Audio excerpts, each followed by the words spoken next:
En otras ocasiones hemos charlado de manera general acerca de los enfoques centrados en el actor. En aquellas conversaciones hemos dicho que las distintas épocas y las diferentes tendencias en el ámbito de las ciencias sociales han ofrecido varias respuestas a la pregunta que interroga acerca de cómo se constituye la vida social. Seguro recuerdan que esta pregunta es central para todo esfuerzo investigativo en el ámbito de las ciencias sociales. También hemos dicho que los enfoques centrados en el actor representan uno de los tantos esfuerzos por responder a esta interrogante. Además, estos enfoques nos interesan particularmente porque tienen una fuerte vinculación con los procesos de intervención social. De ahí que les prestemos tanta atención. Por eso, en este episodio vamos a profundizar un poco más en estos enfoques. En lo específico, vamos a explorar la noción de agencia, un elemento crucial para todo este asunto. Así que hoy, como casi todos los días, hablemos de ciencias sociales.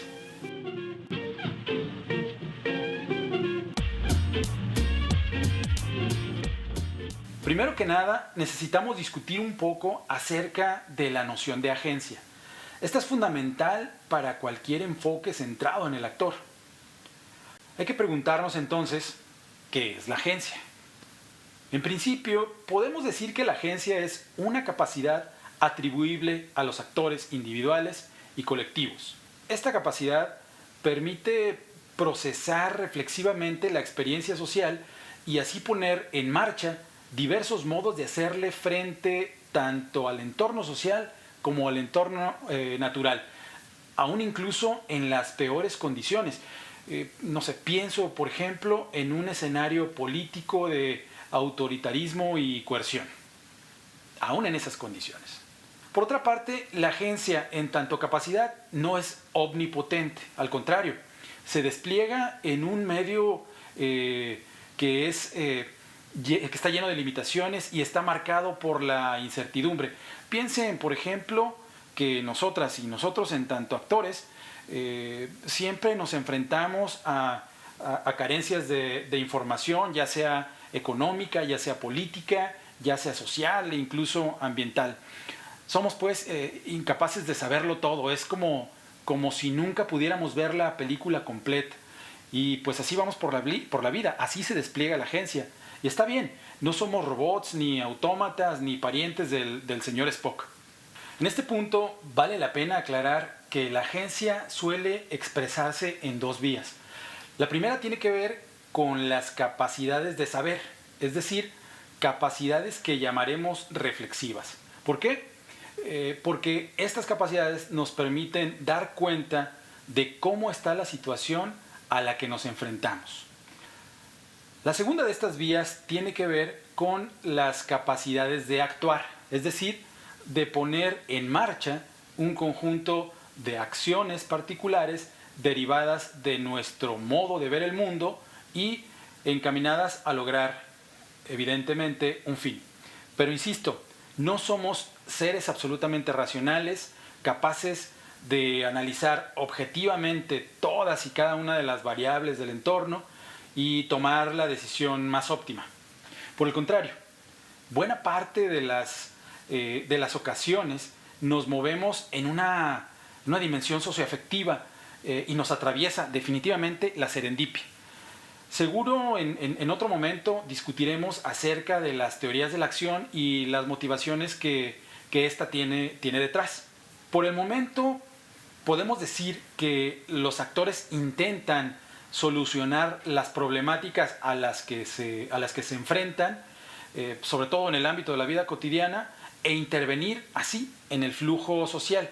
Esa es la capacidad de agencia, la que nos permite básicamente andar por la vida, o como bien lo ha señalado Norman Long, esta capacidad le permite a los actores estar al tanto de sus acciones y de las acciones de otros para hacerse cargo de las contingencias. Aunque aquí se requiere advertir algo. Necesitamos asignar la categoría de agencia con mucha precisión. Esto es importante. ¿Por qué? Porque de lo contrario, los Los procesos de intervención social corren riesgos tanto analíticos como operativos que pueden, ojo, que pueden prevenirse fácilmente con, digamos, buenos criterios de inclusión de los sujetos que nos interesa que formen parte de nuestra intervención. A lo que me refiero es a que es preciso conceptualizar al actor con unos contornos bastante delimitables. A eso es precisamente a lo que eludo cuando digo que se requiere asignar la capacidad de agencia de una forma muy clara y precisa. Así, por ejemplo, un error común consiste en señalar que categorías como la sociedad mexicana, o las mujeres, o los indígenas, o los jóvenes, y así muchos otros términos, son un actor de una situación social sobre la que nos interesa incidir. Como podrán darse cuenta, es muy complicado demostrar que la sociedad, o el género, o la edad, o la etnia, constituyen actores en el sentido estricto del término.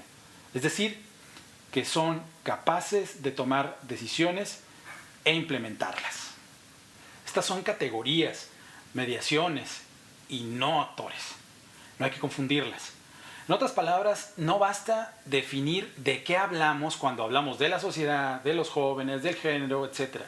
También necesitamos, ojo, definir de quién hablamos. Es más, les voy a contar un secreto que seguro a algunos científicos sociales más o menos ortodoxos les sonará a blasfemia. Pero no digan que yo se los dije.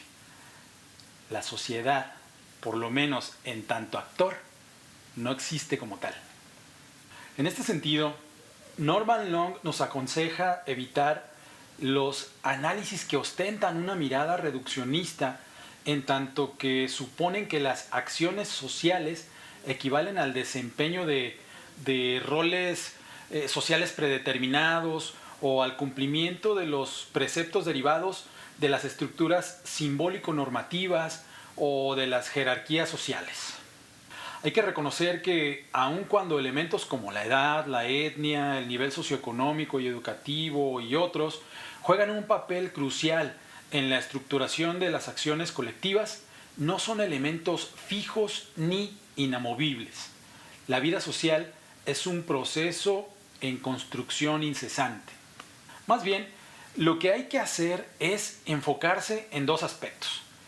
El primero tiene que ver con el análisis de las prácticas organizativas que le dan contenido a este tipo de categorías o elementos. Me refiero evidentemente a la edad, el género, la etnia, etc. Y el segundo de los aspectos de los que hablo remite a los debates que entran en disputa y ponen en suspenso las estructuras y las jerarquías que ocupan un lugar preponderante en la producción de la vida social. Pienso, por ejemplo, en las recientes movilizaciones de mujeres en buena parte de México. Las prácticas y discursos que ponen en juego estas movilizaciones han confrontado de manera directa y poderosa a ciertos cánones establecidos, machistas y heteropatriarcales, hay que decirlo, que han simbrado las posiciones de privilegio ostentadas históricamente por una amplia cofradía masculina. Estas movilizaciones no son sino la agencia en acto. En este punto vale la pena preguntarnos entonces cómo reconocemos la agencia, a qué hay que prestarle atención para identificarla. En principio, podemos decir que la agencia se encuentra en el centro de las relaciones sociales. Hay que recordar siempre esto. Y desde luego, surge cuando acciones concretas, particulares, usualmente colectivas, y que son llevadas a cabo por los actores, producen modificaciones en un estado de cosas. Este estado de cosas casi siempre es problemático o revela un conflicto. Se alcanza a ver entonces la potencia en términos de la agencia, de las recientes movilizaciones de mujeres y el discurso poderoso que ellas manifiestan y que colocan en la esfera pública. Una vez más, hablamos de la agencia en acto. Vista así, la agencia se refiere a la generación y al uso de las redes de relaciones sociales, así como a la difusión de sentidos acerca del mundo. Y por supuesto, Me refiero a sentidos distintos a los convencionales. Esa es, o por lo menos debería ser, o debería estar en el corazón de toda intervención social. De hecho, quienes hacen y acompañan procesos de intervención social requieren analizar los modos en que los actores se involucran en los procesos de atribución de significados sociales, los cuales se le asignan a los elementos o a los eventos, a las acciones y a las ideas. Dicho de otro modo, la misión de la intervención social, o por lo menos de la que aquí se suscribe, consiste en producir espacios que antes no existían y que posibiliten la convergencia de actores que de otro modo no podrían estar juntos. Más aún, los distintos posicionamientos adoptados por los actores frente a otros actores y ante diversos temas conllevan un uso a veces evidente y a veces implícito de prácticas discursivas que se condensan en metas, en intereses, en argumentaciones, en valoraciones y razonamientos que justifican y dan sentido a las acciones emprendidas. Anoten estos elementos, que no se les pase. En otras palabras, cuando la intervención social se ancla en los enfoques centrados en el actor, estamos obligados y obligadas a incorporar a nuestra mirada un componente interpretativo y metodologías horizontales, reflexivas y participativas. Pero antes de profundizar en esto, necesitamos aprovechar el momento para hablar de los dos grandes modelos con los que contamos para hacer intervención.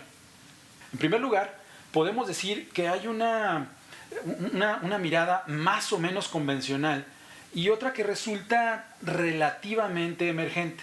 La primera, la convencional, suele denominarse como intervención planeada.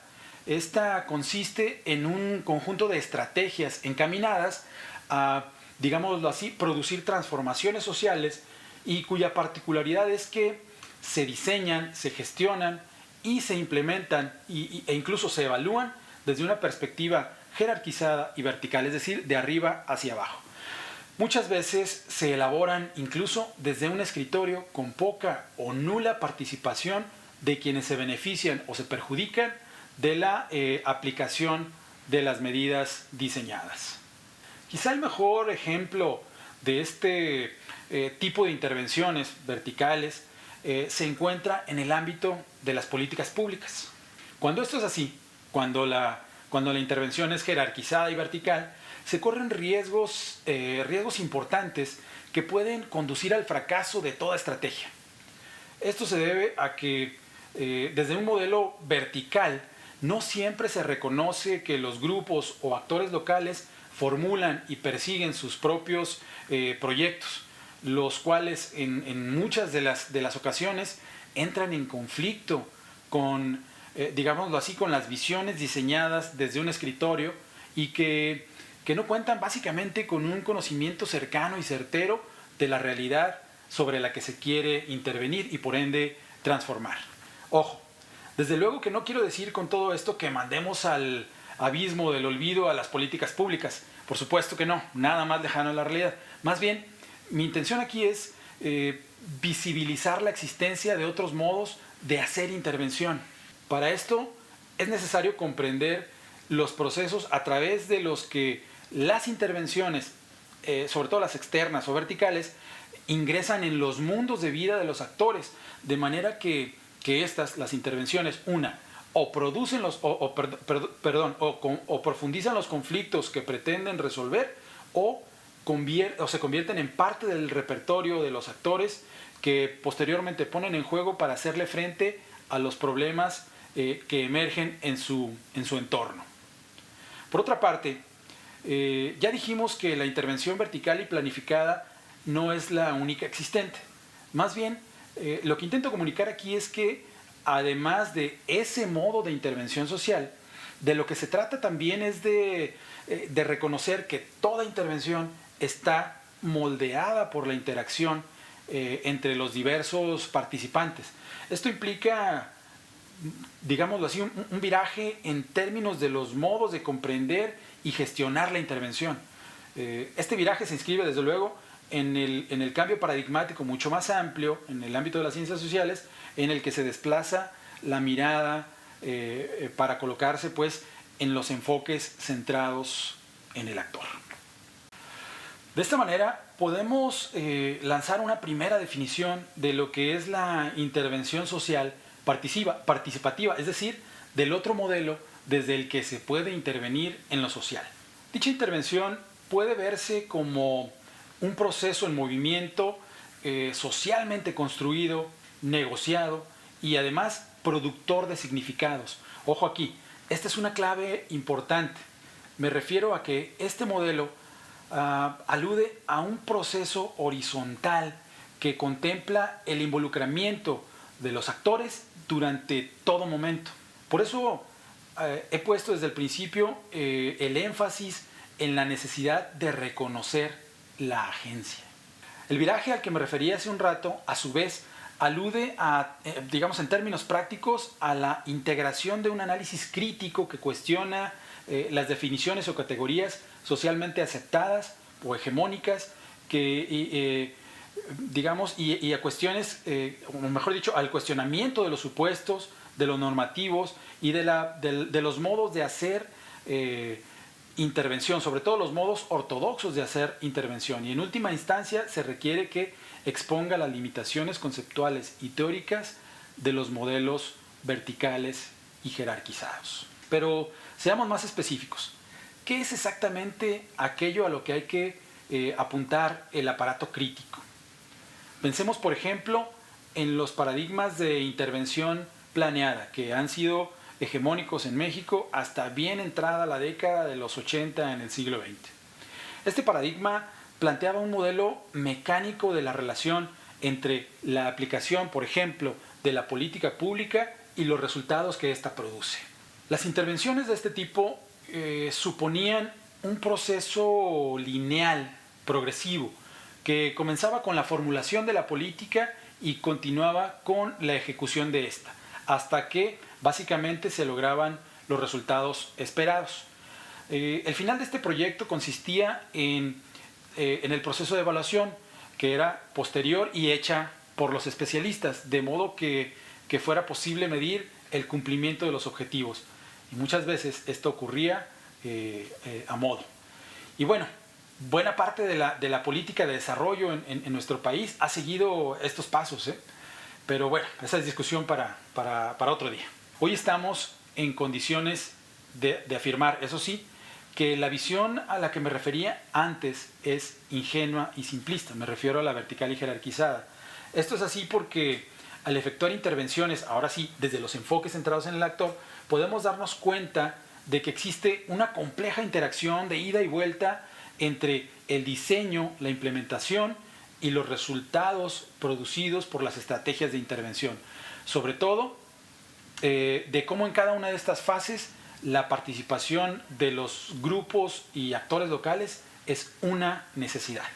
Si antes se concebía a la intervención social como un proceso lineal, hoy requerimos pensarlo como un asunto reticular, espiral, rizomático, mucho más complejo, pues. En fin, para terminar, es necesario puntualizar que los enfoques centrados en el actor postulan los proyectos de intervención como procesos transaccionales, donde se negocian metas y medios, sobre todo entre las partes involucradas, las cuales muchas de las veces tienen intereses divergentes y en conflicto. La intervención social no es, pues, no es solo la ejecución de un plan previamente diseñado, sino un proceso continuo, construido y negociado socialmente. Más adelante, en otros videos, veremos con mayor profundidad el modelo de intervención social participativo. Por lo pronto, dejemos aquí la charla de hoy, si es que sí les parece. Ya saben, cualquier duda, pregunta o comentario pueden dejarla aquí mismo en la sección destinada para eso. Pueden colocarla en mi cuenta de Twitter o dirigirla directamente a mi correo electrónico. Si no hay más, lo dejamos aquí y hasta entonces. Nos vemos en el futuro.